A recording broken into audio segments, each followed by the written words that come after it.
사도신경으로 신앙 고백하십니다. 나는 전능하신 아버지 하나님 전지의 창조주를 믿습니다. 나는 그 유일하신 아들 우리 주 예수 그리스도를 믿습니다. 그는 성령으로 잉태되어 동정노 마리아에게서 나시고 본디오 빌라도에게 고난을 받아 십자가에 못 박혀 죽으시고 장서된 지 사흘 만에 죽은 자 가운데서 다시 살아나셨으며 하늘에 오르시어 전능하신 아버지 하나님 우편에 앉아 계시다가 거기로부터 살아있는 자와 죽은 자를 심판하러 오십니다. 나는 성령을 믿으며 거룩한 공교회와 성도의 교제와 죄를 용서받는 것과 몸의 부활과 영생을 믿습니다. 아멘.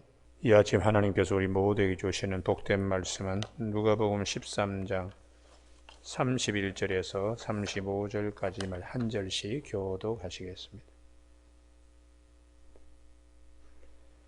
누가복음 13장 31절 그때에 어떤 바리새인들이 나와서 이르되 나가서 여기를 떠나소서 헤롯이 당신을 죽이고자 하나이다.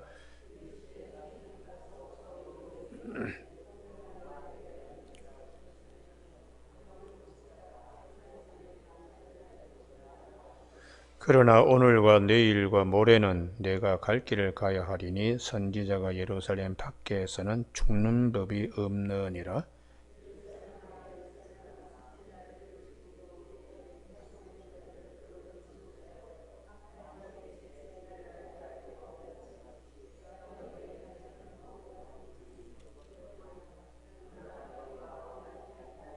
같이 읽습니다. 보라, 너희 집이 황폐하여 버림받으리라. 내가 너희에게 이르노니 너희가 주의 이름으로 오시는 이를 찬송하리라 할 때까지는 나를 보지 못하리라 하시니라. 아멘. 34절에 예루살렘아 예루살렘아 선지자들을 죽이고 내게 파송된 자들을 돌로 치는 자의 암탉이 제 새끼를 날개 아래에 모음같이 하는 말씀 중심으로 암탉과 여우의 비유라는 제목으로 말씀을 나누겠습니다. 오늘 31절에 헤롯을 주님은 여우라고 비유하고 있는데 이 헤롯은 헤롯 안티파스를 얘기합니다. 마가복음 6장에 이 헤롯에 대한 얘기가 세례 요한과 같이 얽혀서 증거되고 있죠. 이 헤롯 대왕의 아들 가운데 헤롯 안티파스 아주 사악한 자입니다. 어느 정도로 사악한가? 동생 빌립이 약간 좀 마음이 우둔하다 그럴까요? 뭐 좀 희프다 그럴까요? 그 빌립의 아내, 자기의 제수죠. 헤로디아를 빼앗은 겁니다. 그래서 세례 요한이 이 결혼은 하나님 앞에서 있을 수 없는 일이다. 그래서 세례 요한을 갖다 옥에 가두고 헤롯의 생일날 이 헤로디아가 자기 딸 살로메가 춤을 춰서 무엇을 상으로 줄까 하는 거기에 저 세례 요한의 목을 달라 그래라. 이렇게 해서 세례 요한의 목이 잘려 수반에 쟁반에 담겨져서 간 일이 있습니다. 그렇게 사악한 이 헤롯을 주님은 여우라고 이렇게 비유하고 있는 것이죠. 우리가 오늘 본문에 여우는 굉장히 공격적이고 잡아먹습니다. 암탉은 새끼를 자기 품에 품으면서 날개를 갖다가 때로는 아주 크게 벌려가지고 대들기도 하고 잡혀먹는 일이 있더라도 병아리를 지키려고 하는 그런 특성을 가지고 있습니다. 우리가 두 왕이 있는데요. 헤롯과 같은 헤롯 안티바와 같은 왕, 또 우리를 지키려고 자기의 목숨을 내어주신 예수님과 같은 평화의 왕, 만왕의 왕이신 예수님. 비유로 여우와 암탉으로 주님은 말씀하고 있습니다. 헤롯 안티파스 헤롯은 자기 자신이 로마서 6장 13절에 불의의 무기로 자신을 죄에게 드리는 줄도 모르고 사는 사람입니다. 우리가 그러한 마귀의 자식, 마귀의 도구로 쓰임받는 것을 모르고 사는 참 불쌍한 영혼이죠. 불쌍한 영혼. 오늘날도 마찬가지입니다. 권력을 가지고 뭐 다 할 것처럼 하지만 사람을 죽이기도 하고 뭐 별짓을 다 하죠. 그러나 불행한 영혼입니다. 자신을 죄에게 불의한 무기로 드리는 줄 모르고 사는 인생이죠. 그래서 이러한 인물이 헤롯만이 아니고 구약에 여러 인물이 있는데 그 중에 대표적인 인물이 사울 임금입니다. 사울 임금은 다윗을 그렇게 죽이려고 해요. 그게 마귀로부터 온 마음이라는 걸 알지 못하는 것입니다. 그래서 이 다윗을 죽이려고 할 때에 그 사울의 딸이 다윗을 탈출시키잖아요. 그리고 이제 멀리 도망다니는 이 다윗을 누가 먹을 것을 줬다고 사무엘상 22장에 보면 이 다윗이 놉 땅의 제사장 아히멜렉을 찾아가서 먹을 걸 달라 그랬더니 진설병을, 제사장 외에는 먹을 수 없는 진설병, 하나님께 드려진 그 제사 지낼 때 드리는 떡입니다. 그걸 이제 줬는데 이걸 누가 받느냐 하면 사울의 개인 목자장, 사울의 집안에 목축하는 걸 감당하는 도액이라는 사람이 이걸 보고서는 나중에 임금이 막 그러니까 이걸 고자질한 거예요. 이 모든 과정이 불의의 무기로 자신을 죄에게 드리는 걸 모르고 지금 사는 겁니다. 그래서 이 사울이 그 놉 땅에 가서 제사장뿐만 아니라 아히멜렉뿐만 아니라 세마포를 입은 제사장 85명을 다 죽이고 남자, 여자, 어린아이, 젖먹이, 성경은 가축까지 다 죽였다고. 그러니 사울이라는 이 임금이 마귀의 자식이 아니고는 어떻게 그런 일을 할 수가 있겠어요? 오늘 본문에 제수를 빼앗고 세례 요한을 죽이고 예수님을 죽이고자 하는 헤롯이나 우리 마음속에 인간의 악한 본성의 대표적인 인물들입니다. 그런데 거기에 비해서 다윗은 도망을 다니면서 엔게디 동굴에 숨어 있는데 사울이 용변부로 들어왔을 때에 그 옷자락 뱀도 마음에 찔렸다고. 그래서 자기 주변에 있는 자들에게 하나님이 기름 부어서 세운 자를 우리가 죽이는 것이 마땅치 않다. 그렇게 하나님 앞에서 자신을 세우고 불의의 무기로 죄에게 드리지 않고 의의 무기로 하나님께 드리려고 하는 이 다윗을 하나님이 주목하신 겁니다. 그리고 이어서 사무엘상 26장에 한 번 더 그런 일이 있죠. 빈대 잡으려고 초가상간 태우듯이 이 사울이 십광야에 이 다윗을 또 잡으려고 하여튼 군대 3,000명을 풀어놓습니다. 그런데 그 3,000명의 군사들이 서로서로 미루는 거죠. 수적 우세 때문에. 그러면 밤에 다 자는 겁니다.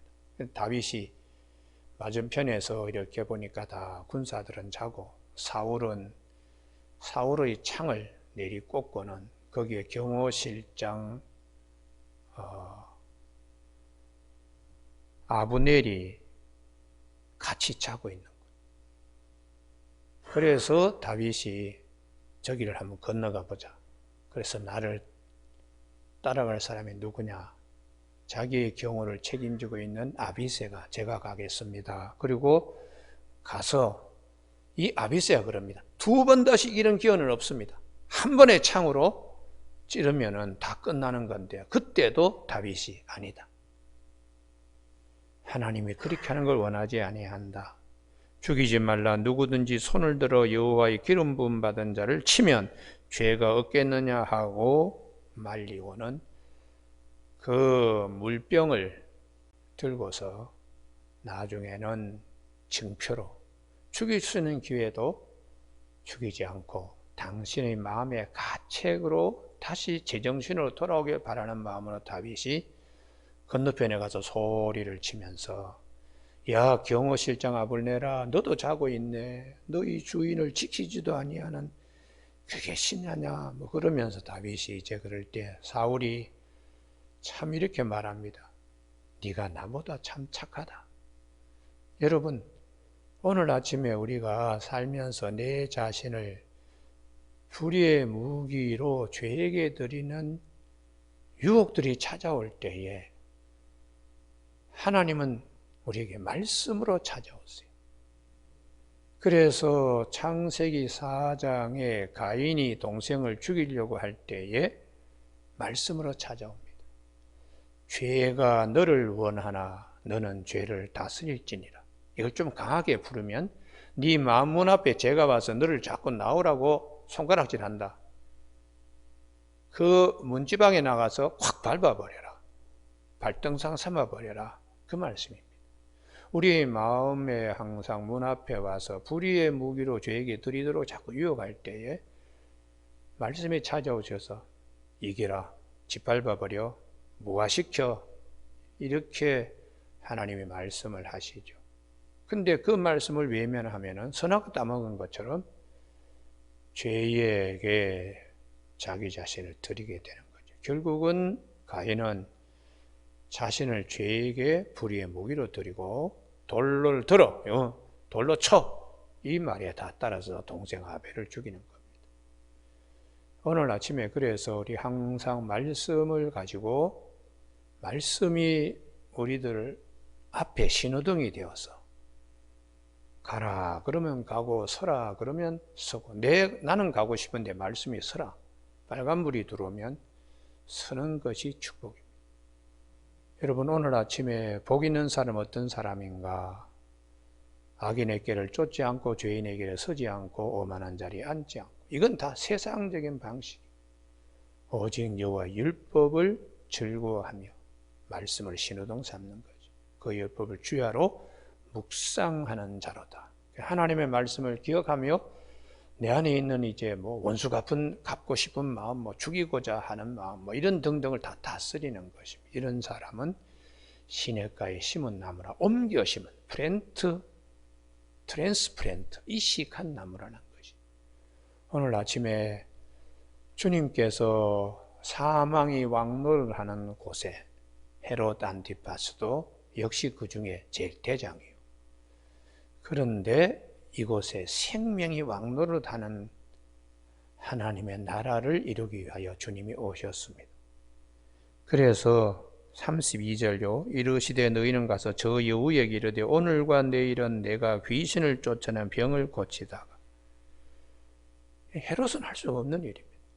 하늘로부터 오신 예수님만이 하실 수 있는 일이고 그 다음 말씀에 제3일에는 완전하여 지리라. 이 말씀이 부활을 말씀하시는 거예요. 제3일의 부활. 그래서 주님은 오늘 이 누가복음에서는 이렇게 표현하는데 마태복음 12장에서는 요나의 표적밖에는 보일 것이 없다. 그리고 누가복음 11장 앞에서도 있었죠. 누가복음 11장 29절에 보면 요나의 표적밖에 보여줄 것이 없다. 그렇게 말씀하죠. 요한복음에서는 요한복음 2장 19절에 이 성전을 헐라. 그러면 내가 3일 만에 일으키리라. 그렇게 말씀하시는 거예요. 부활에 대하여 주님은 생명의 왕노릇하는 이 세계를 이루기 위하여 우리 가운데 사망이 왕노를 하는 곳에 오셨습니다. 여러분, 오늘 아침에 우리 모두에게 예수 그리스도가 우리 가운데 오신 것을 정말 감사하게 얘기해야 돼요. 할렐루야. 못된 짓 하는 사람도 예수 그리스도 안으로 들어와야 돼요. 예수 그리스도 안에. 그래서 주님이 십자가상에 두 강도가 있지요. 하나는 죽을 때까지 하여튼 예수님을 저주하고 참 더럽게 산 인물입니다. 근데 한 강도는 기회를 놓치지 않았어요. 당신의 나라가 임할 때 나를 생각해 주십시오. 그때 주님께서 네가 오늘 밤 나와 함께 낙원에 있으리라. 이렇게 이 강도가 주님을 위하여 물 한 모금이나 드렸습니까? 그럼에도 불구하고 마지막 시간에 주님 안으로, 주님 품 안으로, 암탉 날개 안으로 들어오는, 그래서 주님이 다 품으시는 이런 축복이 있습니다. 그러므로 우리가 구원의 은혜는 내 행위로 되는 것이 아니고 오직 하나님의 은혜로 되는 것이기 때문에 에베소 2장 8절 이건 외워야 됩니다. 너희가 그 은혜로 인하여 믿음으로 말미암아 구원을 받았으니 이것은 너희에게서 난 것이 아니요 하나님의 선물이라고 이렇게 말씀하시는 겁니다. 오늘 아침에 이러한 부활, 사망을 이기고 생명이 왕노를 하는 부활을 위하여 주님이 오셨다는 거예요. 33절. 헤롯처럼 악한 여우처럼 자신을 죄에게 불의의 무기로 드리려고 오신 것이 아니고 죽었다가 다시 살아나신 예수님이 자신을 하나님께 의의 무기로 드리기 위하여 오셨다는 겁니다. 33절. 그러나 오늘과 내일과 모레는 내가 갈 길을 가야 하리니 3일 만에 부활하시는 거죠. 3일 만에. 선지자가 예루살렘 밖에서는 죽는 법이 없느니라. 겉으로는 평화의 도성이지만 만왕의 왕이신 예수님이 오시지 않는 이상은 평화의 도성이 될 수 없어요. 그래서 평화의 사자로 하나님이 선지자들을 보냈지만 왕을 보낸 것은 예수님이 왕으로 오신 것입니다.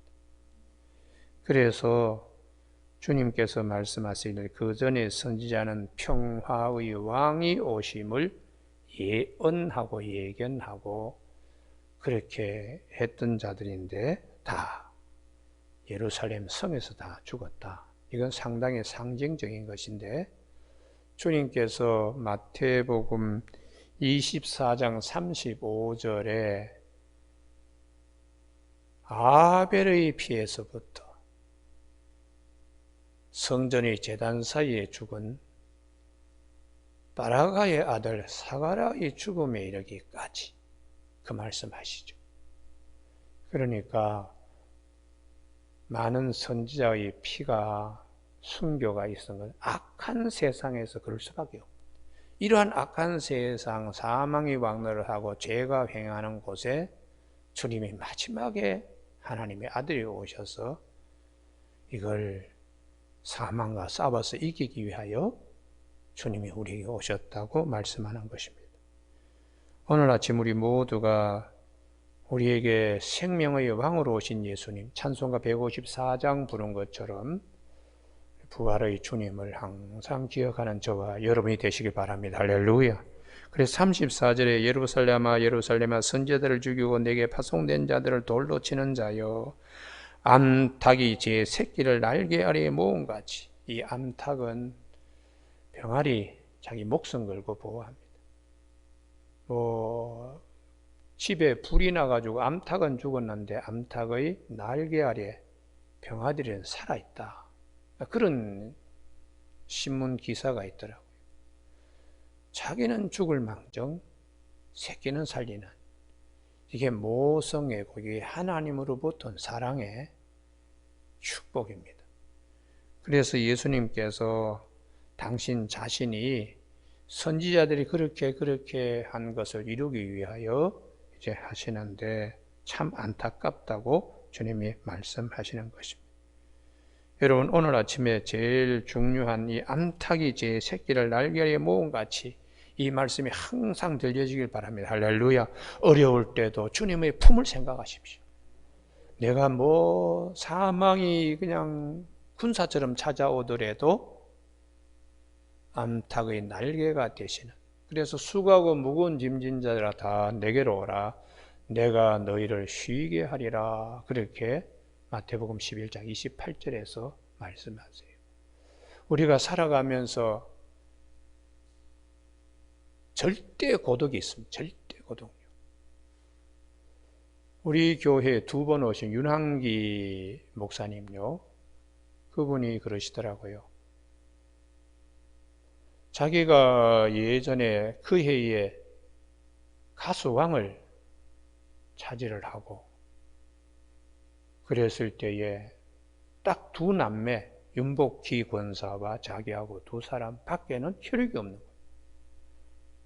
고아원에서 컸고 그렇게 했기 때문에 혈육이 없는데, 그럴 때에 이 기쁨을 함께 나눌 가족 식구가 없어서 너무 외롭더라고.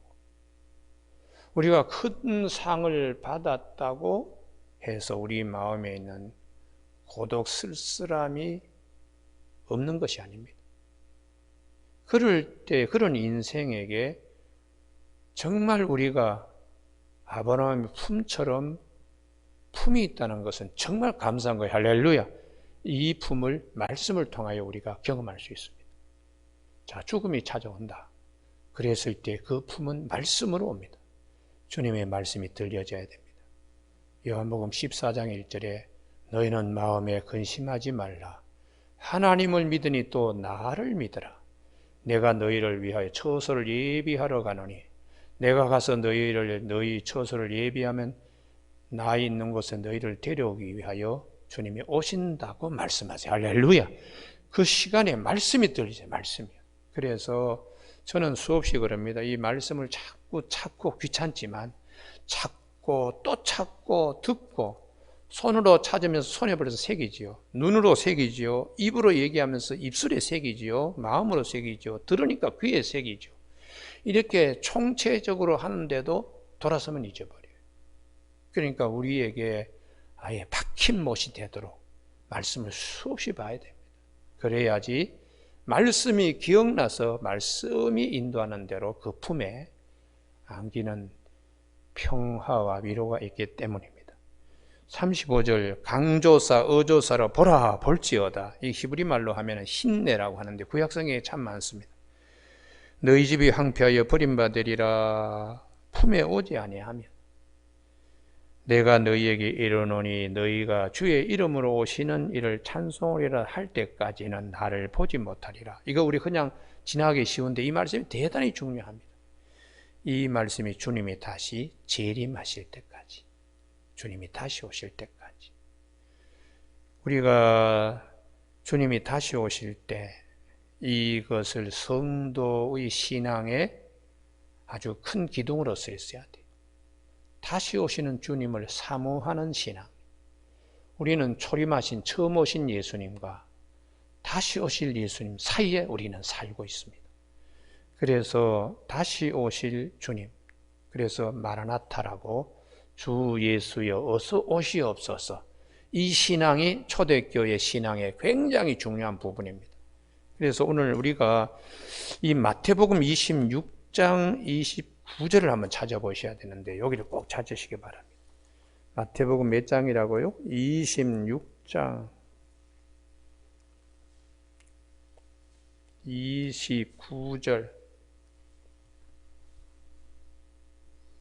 그러나 너희에게로는 내가 포도나무에서 난 것을 이제부터 내 아버지의 나라에 새 것으로 너희와 함께 마시는 날까지 마시지 아니하리라. 이 말씀이 주님이 오실 때까지, 주님이 재림하실 때까지, 그러니까 당신이 십자가에 죽으심, 주님이 오실 때까지 지켜야 되고 그 은혜를 간직해야 되는데, 여기에 주님이 오실 때까지, 그러니까 십자가의 죽으심으로, 한 번의 죽으심으로 우리를 완전케 하십니다.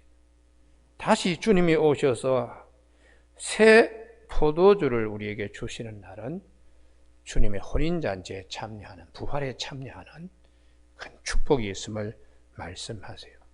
그래서 성경의 오늘 본문에 사도행전 1장 11절에 주님은 너희가 지금 본 것처럼 다시 오실 것이라고 사도행전 1장 11절에 말씀합니다. 그래서 우리 성도의 신앙의 이 풍속도라 그럴까요? 그림이 다시 오시는 주님을 항상 그리고 있어야 됩니다. 할렐루야.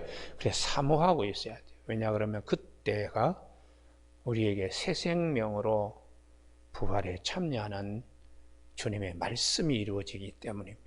오늘 아침 우리 모두에게 암탉 날개 아래 자기 병아리를 품은 같이 우리를 사망의 공격으로부터, 죽음의 공격으로부터, 죄의 공격으로부터 우리를 지키시기 위하여 십자가에 희생하신 우리 주님을 통하여 생명이 왕노릇하는 나라에 부활의 약속을 가진 백성이 되었다는 사실을 꼭 기억하는 저와 여러분이 되시길 주님의 이름으로 축복합니다. 기도하시겠습니다. 하나님 아버지, 오늘 여우와 암탉의 비유로 말씀하신 이 귀한 말씀을 우리 마음에 새깁니다. 암탉이 자기의 새끼를 품에 품은 것 같은 이 말씀, 늘 우리에게는 큰 위안이 되게 해 주시고, 너희는 마음에 근심하지 말라, 하나님을 믿으니 또 나를 믿으라고 하신, 내가 너희를 위하여 처소를 예비하러 가신다는 귀한 말씀 항상 들려질 수 있도록 도와주시길 원하오며 예수님 이름으로 기도드립니다. 아멘. 하늘에 계신 우리 아버지, 아버지의 이름을 거룩하게 하시며 아버지의 나라가 오게 하시며 아버지의 뜻이 하늘에서와 같이 땅에서도 이루어지게 하소서. 오늘 우리에게로 할 양식을 주시고 우리가 우리에게 잘못한 사람을 용서하여 준 것 같이 우리 죄를 용서하여 주시고 우리를 시험에 빠지지 않게 하시고 악에서 구하소서. 나라와 권능과 영광이 영원히 아버지의 것입니다. 아멘.